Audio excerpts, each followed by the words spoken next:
Fortunately, we have Judge Napolitano back with us to give us the legal aspects of this. Now, Judge, before you launch into this, Lizzie, would you again read what, to me, and I think you'll agree, this is, to me, the key sentence. Read it. If we had confidence the president did not commit a crime, we would have said so. That is in the Mueller report. And if we had confidence the president did not commit a crime, we would have said so. That opened the door. I could not agree with Lizzie any more than I do. That opens the door for the Democrats to pounce.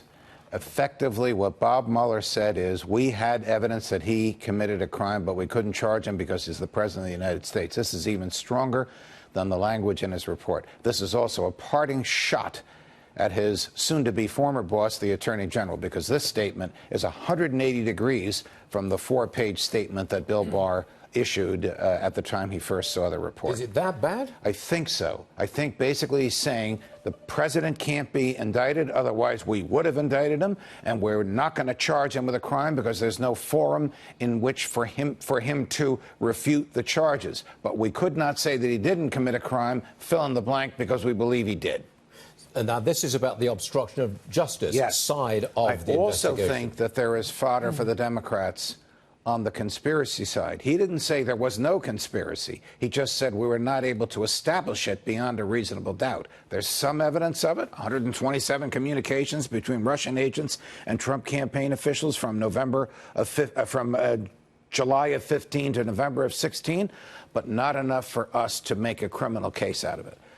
I think this is hurtful to the president, hurtful to Bill Barr, fodder for the Democrats. But I also think that the language in here is such that there's something in here for everybody. Right. But Robert Mueller also said, we did not, however, make a determination as to whether the president did commit a crime. So that indicates they couldn't prosecute anything because they didn't have the evidence of it, it wasn't there. The evidence that they laid... I know they ended up 10 instances or 11 instances. I understand that. But that's a political decision to impeach, not a prosecutable one. Correct. But the evidence he laid out is remarkably similar to the impeachment charges against Richard Nixon and Bill Clinton. Richard Nixon, tell Haldeman and Ehrlichman to lie to the FBI.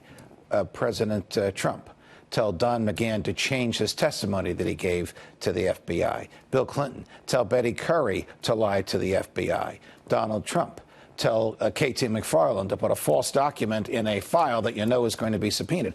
These facts that he laid out are so substantially similar to the matured allegations against Bill Clinton and Richard Nixon, it's clear where he was going. He didn't have to stir this hornet's nest this morning. By the way, you and I were wrong when we said he's not going to go on national television and resign, because, in fact, he did. Yes. He could have simply submitted a letter saying, I resign, I'm going back into private practice. Instead, he took a shot at his boss, who's 10,000 miles away.